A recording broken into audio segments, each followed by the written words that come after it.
made you realize as a young person that you wanted to pursue the field of science, and more specifically that physics was your calling? I grew up in a household which highly respected education, and I was always very good in studies in school. I was basically, I think, from the first grade till the 11th grade, I was top of my class.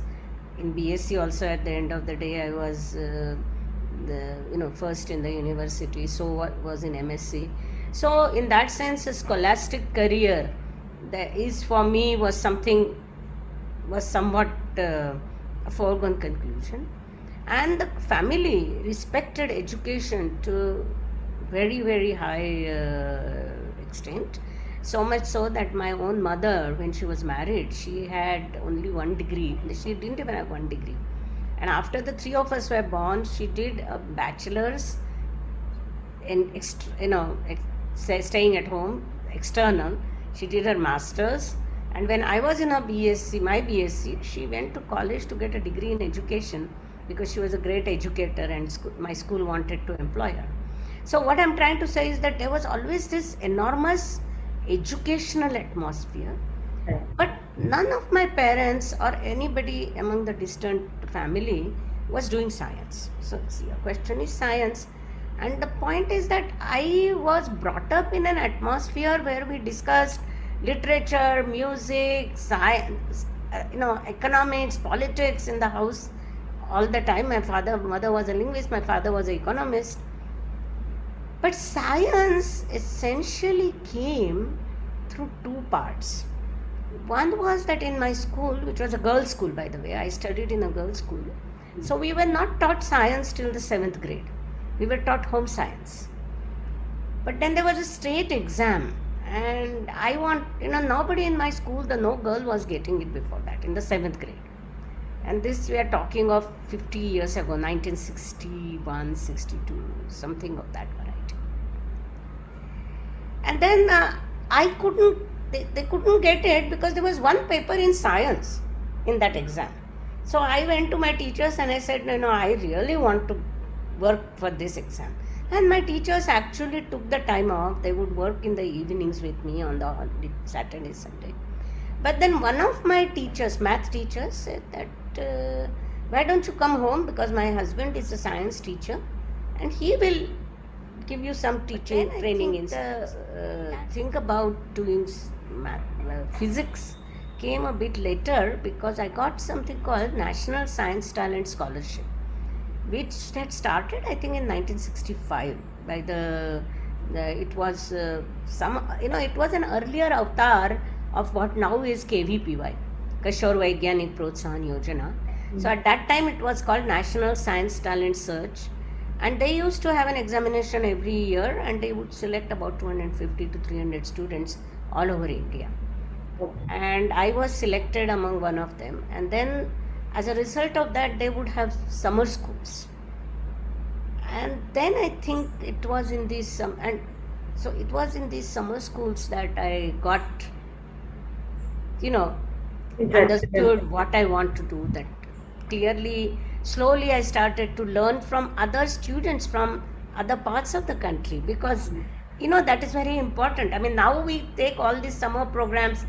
I mean, for me, what I think I'm saying is that things we now think and we try to do, I take part in them. I try to mentor students, but I think those are very important.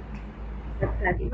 The schemes that the government introduced. So I was a beneficiary of these schemes that the government wanted, so that we increase the number of scientists in the country, not necessarily number of women scientists.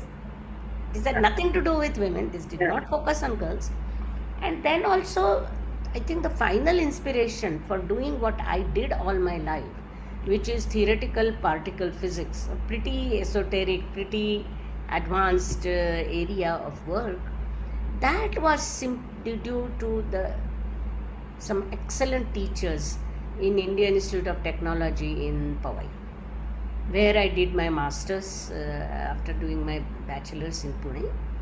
And that was a master's in physics. And there was one particular professor, Professor S.H. Patil, and I think he he opened my mind to the beauty of theoretical physics.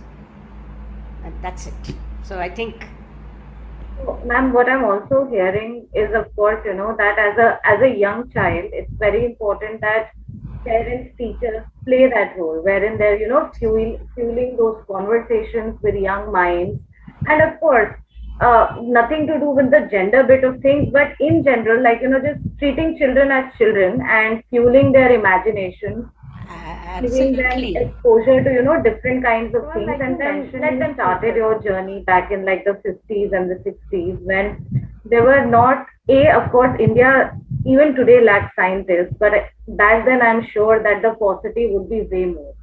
And then if I bring in the gender lens also there, women scientists would be like further less down the funnel.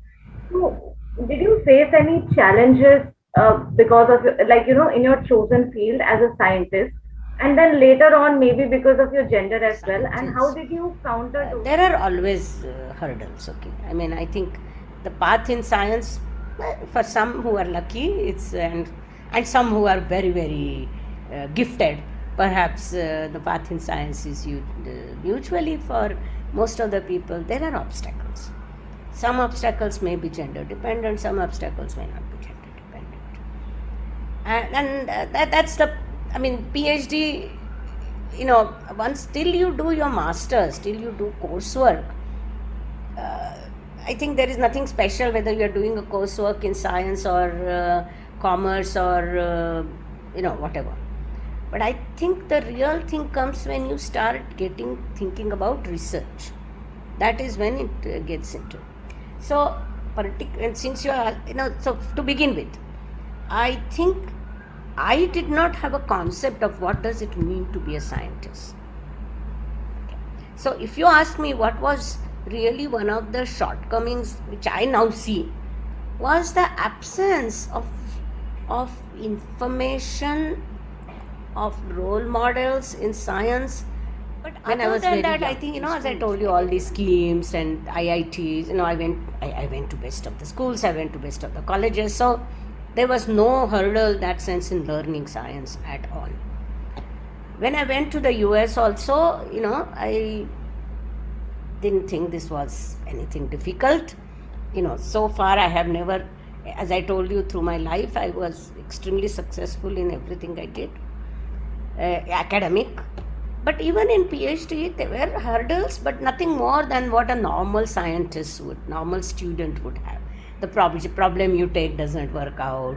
Sometimes you don't have the right wavelength with your advisor, because that becomes actually can become a problem for a PhD. I mean, even when both people are very good, I mean, if there, so I must say that I didn't have any of the, at least I didn't feel them at all.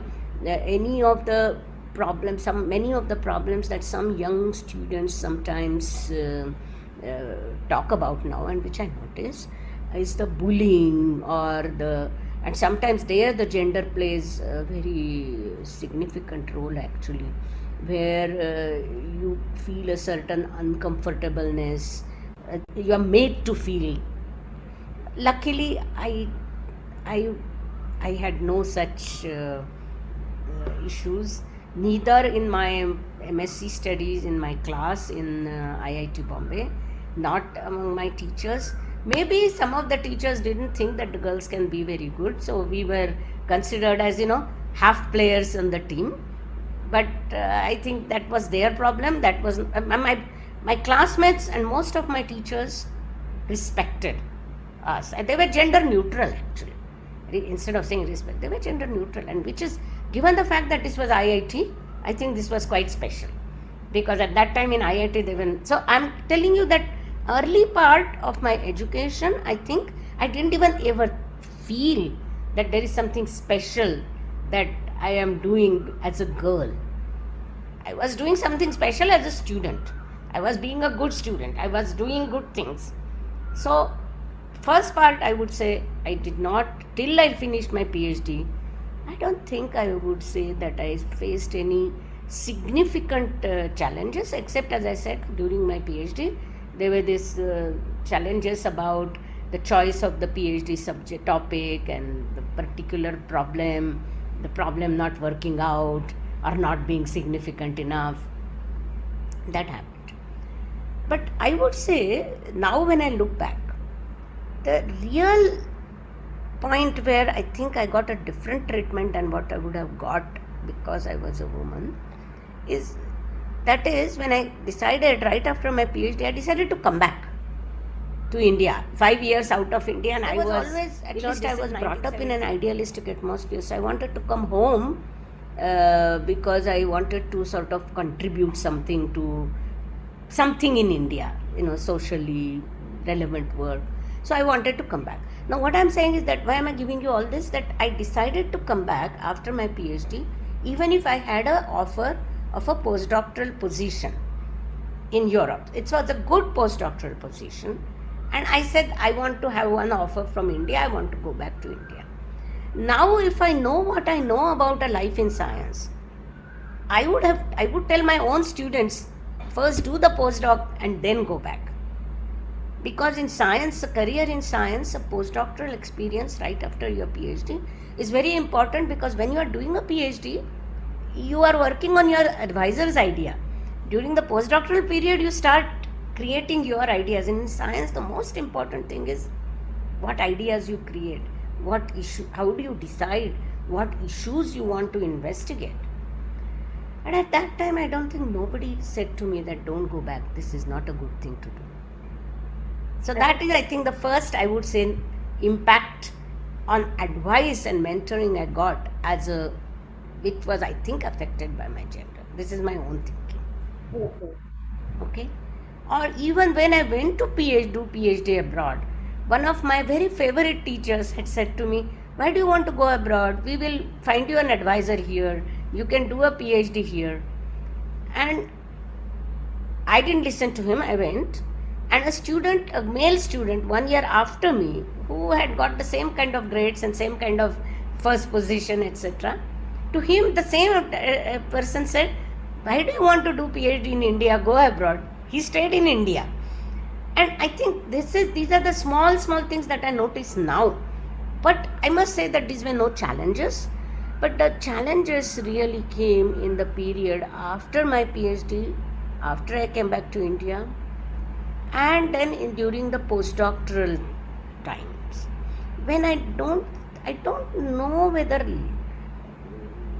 in some sense consciously or unconsciously, people didn't think that I was thinking seriously about a career in science.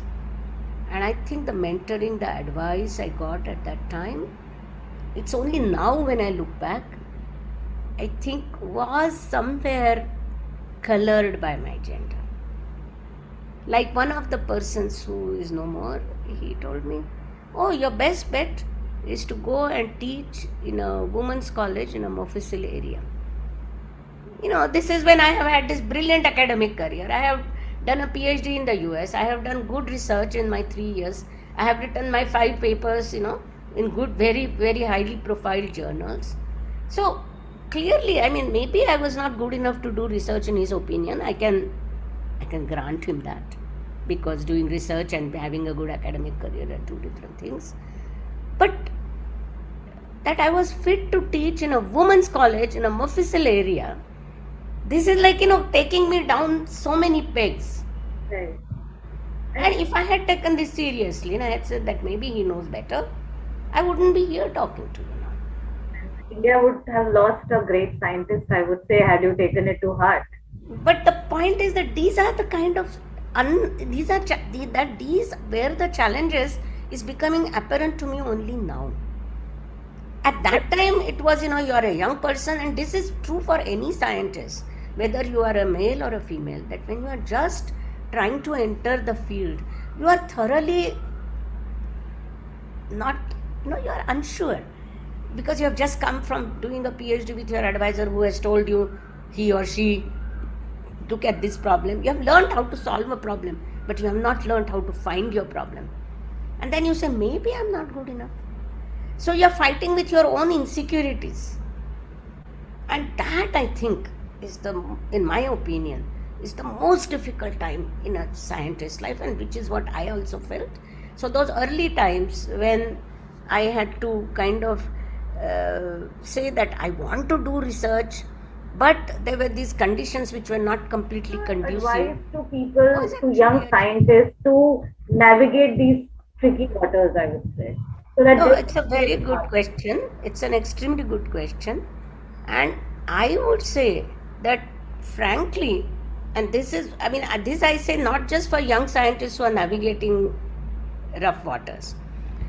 I would say this for anybody who is trying to choose path in life, and particularly in path in science. I would say that do something because that's what your heart desires. First, ask yourself, what do I want to do? Secondly, do I have what it takes? So you are a scientist. In science, you can judge. You can. Nobody knows you better than you. Understanding your interests, your abilities, choose that path. Because if you choose a path, not because somebody else tells you to do it, not because that's the fashion in science, either way, not because somebody else says that you can or cannot do. Don't let others decide for you. Decide for yourself. And once you decide for yourself, I think no obstacle is too great and no mountain is too high to climb. It works out.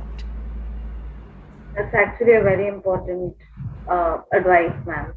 So, ma'am, in your journey, like you did mention that, of course, there were some like colored advice that you did get, but then you mentioned briefly that there were so many other people who played a positive role in your journey as well. So, what role do you think these other stakeholders play in one's career? Of course, specifically in the field of STEM, like, if you can shed some light there, that what were those positive reinforcements that you got from the ecosystem around you, not just your teachers, colleagues, but let's say the role the government can play or the institutions can play. Now, To, uh, you have again asked a very important question, because it is not just a, I would say, for example, and this is a message that I would have for my own colleagues in the scientific ecosystem. The so I think there are two aspects. One, you have brought in government and institutions, but even before that, I would say the scientists. Okay, that we need to understand and sort of ask ourselves critically whether we are letting invisible biases affect our mentoring. A senior scientist, very often a girl and a boy working in a lab decide that they also would like to share a life together, and also having a life in science together and a life together can make it better. I mean, I can remember when I was young, one of the things I had said is, uh, I mean, I also ended up finding a person who was scientist to marry, because I felt that this was a person who could understand my ambitions, my desires and my dreams in science, which are, which require different inputs and different involvement than otherwise. So somebody who is a scientist appreciates that. So for a woman, actually, sometimes it is easier being married to another scientist. But so very often young people come together and say that we are going to share our science, and they are also looking for paths in science. And I have seen very often most senior scientists giving advice to the male, which would send him onwards on his path, and to the female to try already to think in terms of taking slightly subjugatory, soft money positions so that you people can live together. I mean, and that it comes under a very, it comes under a almost paternal advice, right? Or like the advice I was given, why do you want to go abroad? We'll find you a good advisor here. So I think it's the mentors themselves. We all have to understand, and we have to be critical about it. And for that, we have to be first aware of it. So I think there is a need of creating this awareness of the invisible bias, which I think is lacking in our. So this is the scientists themselves. Of course, there is another aspect of being when you are thesis advisor, when you are a thesis supervisor. Again, I think people knowingly or unknowingly put pressures on women students, do not realize that their behavior can, and any power game always can put pressure on the person who is lower down in the rung. Not because the person at the higher level is necessarily evil, and sometimes not realizing that what you think you're putting some strict rules in your lab, for example, and those strict rules may not be the best to cultivate the interest of the student in the project. And then particularly there some gender insensitive behavior can come. So first we need a very good discussion in the institutional structures among the scientists about the supervising, about the I mean, so this is both in supervision and in mentoring, being aware of the invisible biases. And this is to me a very urgent and important thing that we need to address. That's very important, ma'am. Just building a little on that. Even throughout my journey of writing Awakening the Rainmaker and interacting with so many people, I realized that at times people have those unconscious biases that they don't even realize, and they bring it to their workplace as well, and it just affects it. It becomes their way of behavior, and it appears very normal to them without them realizing how it is affecting the career trajectories and the full potential of people around them. And related to that, I decided to make this Awakening the Rainmaker training module, in fact, which talks about identifying and tackling biases.